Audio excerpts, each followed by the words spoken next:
Hello guys, welcome to a new video. It's Paul here, Terahertz, as you know me. I'm just harvesting some wood here because I need to basically cook some meat that I've just got from a cheeky little cow. Anyway, this video is here to show you what we've done to the server so far. This is update 1.1, the first patch that we released on Monday. We're going to be hopefully releasing patches every single Monday because that seems like the most logical time to do it. When I say Monday, it'll be 8 AM GMT on a Monday morning, and PST will be about midnight on Sunday night. So yeah, anyway, let's go and have a look at the things we've changed so far. Actually, before I do that, I'm going to create myself, if I've got matches still, a fireplace. I'm going to cook this meat up because, as you can see, we've reverted back to the old UI, which took a lot of work, but it is very nice. You can see we've got the gun for combat, the temperature icon, which is not actually working. We've removed temperature from there. We've got the drink icon, blood icon, and the food icon, which, as you can see, I'm in desperate need of food at the moment because I am extremely hungry.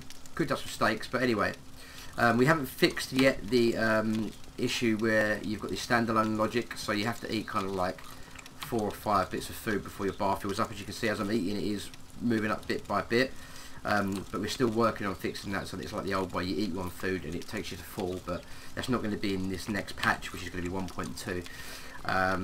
But let me quickly go through exactly what we have changed in patch 1.1 so you guys can kind of see what is has been changed. So number one, yes, as you can see, the UI here is a lot different. It's the original UI.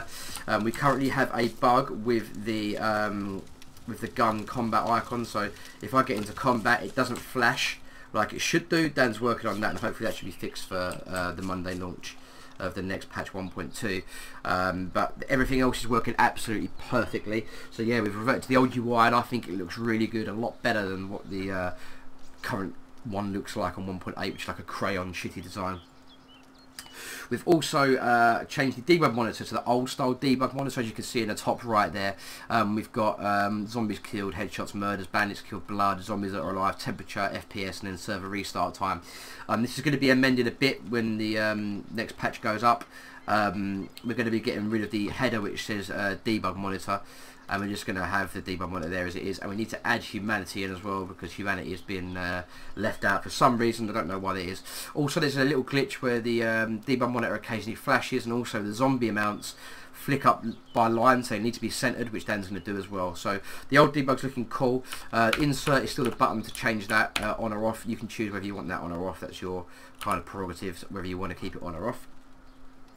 What we've also changed is, before, when you drank water from a stream or from the water hole, or if you filled a bottle from the well or a fountain, or a water bottle was filled from anywhere around the map, you get sepsis. Sepsis does not actually exist in the game anymore. It should be completely 100% removed. If there's anything that Dan has missed, then please let us know. But from what it looks like at the moment, it seems that sepsis has been completely removed from the game, which is lovely. We've also reduced the amount of zombies that spawn. The zombies that are spawning here are due to it being right near a crash zone. We'll go and investigate that crash zone anyway, just while we're here on the video. But oh, that FM foul! I love the sound of that gun. As you can see, it gains me a lot of aggro, which is no good. But it's so powerful, this gun. I love it. And should be one more zombie aggroing me here, and then we can carry on our chat. Oh, there's another one just spawned in there. You can go away, and then there's this one guy here. Right, he's down. There's another couple of zombies down there, but that's fine. So yeah, sepsis should be completely removed, and the amount of zombies that spawn should actually be a bit less than what they were. They were a little bit OP, and there was too many zombies spawning around, so we've toned it down a little bit. What we've also done is revise the loot table as well. We've added, sorry, should I say added? We have removed all melee weapons other than the hatchet. So you'll notice that gone is the machete, the baseball bat, the fishing rod. It's just going to have the hatchet in there like it used to be. We've removed the small gas canister in the game as well, so you're not going to be finding those around. Only the normal canisters, like the green fuel cans. We've also improved vehicle item spawn rates in industrial, so we were noticing there wasn't really many engine parts, fuel tank parts, wheels spawning around industrial areas in the map. We've added a few more of those in. We've removed all crossbow weapon items and attachments with ammo, so you can find crossbows still with crossbow bolts, but you're not going to be able to find the little those crossbow patches that were kind of spawning in, and you need to fuck off as well. Yeah, they were spawning in, so we've removed those too. We've also greatly reduced the amount of backpacks. Before on the server, there was loads of backpacks that were spawning on the server. They are now gone. Backpacks are obviously still there, but they're a lot harder to find. You'll find a few around the main cities in the town. We've also averaged out the spawn chances for morphine, so morphine will be appearing in your medical places a bit more often because there wasn't really that many spawning. We've also reduced the spawn rate of ghillie suits at crash sites. There was a issue where each crash site had like 3 ghillie suits. That has now changed. We've removed heat packs as they're not necessary because the temperature has been disabled, and we've done a couple of other fixes that are kind of back of house area. And yes, those are the fixes for 1.1. Before we jump into the 1.2 features, let's go and have a look and see what's on this crash site. I did check it out a little bit earlier on, and we did find a yeah, there's an SVD camo there, which is lovely, but we found another crash site, which as you can see here had an SVD camo and also some Dragunov mags, which is lovely. Looks like there's an RPK around there as well. Is that RPK? Yeah, RPK. There's no mags for it though. The AK made it work. What else have we got here? Crossbow bolts, I'm guessing. Does that look like? Yeah, crossbow bolts and some. Yeah, is that anything there? Is that just a little flower? And some chem lights. Yeah, nothing really amazing. So Dan and me looted this up a second before I logged off my stream, so I wasn't expecting there to be anything decent here, but you can see that the crash sites are working very well and do have some decent loot around them. Anyway, let's jump into what we're going to be changing in 1.2, which should be out this coming Monday. As I say, 8 AM GMT for us in the UK, and in America, PST time, it will be midnight, and that's going to be Monday the 20th. That's going to be released. So yeah, 5 days time. Anyway, let's get into it. We're going to be adding the nighttime cycle, including lights inside the houses inside town. So you see the small town here.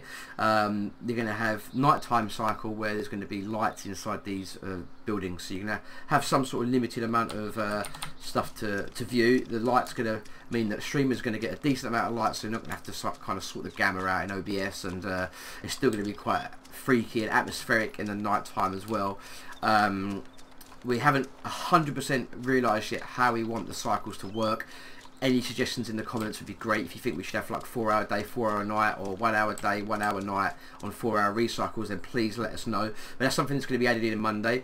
We are going to, due to a lot of feedback, re-add grass into the game. As you can see, we removed the grass here and it improved the frames per second quite a bit. On our test server, Dan has re-added it back, and it doesn't add too much impact on FPS, so we're going to be adding back in grass, which has been a big complaint from people. They want the realistic grass addition back in. That will be added back in on Monday.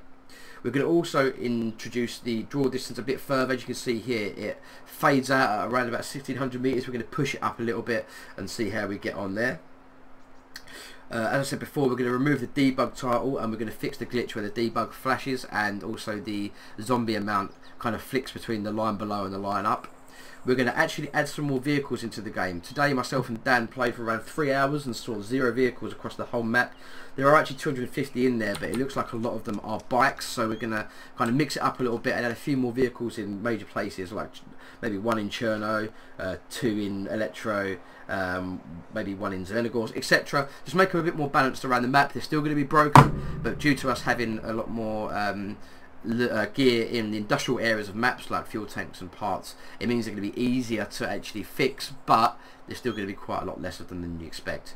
We're also going to be rejigging the loadout. We've got some feedback through Reddit about the loadout of the game not being the same as what it was in the mods. So we're going to go back and reintroduce this on the screen now is how it's going to be. I might reduce the amount of macro of mags by 2, but other than that I think we're going to keep it pretty the same as that. And last but not least, adding some weapons into the barracks. At the moment when you go to the barracks, you're finding SA-58s with certain scopes, you're finding a few other bits and bobs, but you're not finding any high-end gear. DMRs are only found at these crash sites or and that's literally it. And I've not even seen a CZ550 yet in the server. This FM file was found at a crash site as well. We're going to add the FM file, the CZ and the DMR to also spawn at barracks as well, so you've got a little bit more chance of finding them. In the whole time I've been playing this server, I've seen one DMR, so that's a good thing. But we'd like to find high-end weapon loot at barracks, because barracks are where you should be able to find them. Anyway guys, thanks very much for watching the video. It's just a little update really on where we're at and what we're going to be planning to do on the next patch. Hope you enjoyed the video. If you do like the video, please remember to give it a thumbs up. Come and say hello on my streams, twitch.tv/terahertz, and write in the comments some of the things you do or don't like about the server. We love your constructive criticism, so please let us know. Thanks very much for watching guys, and I'll see you all very soon.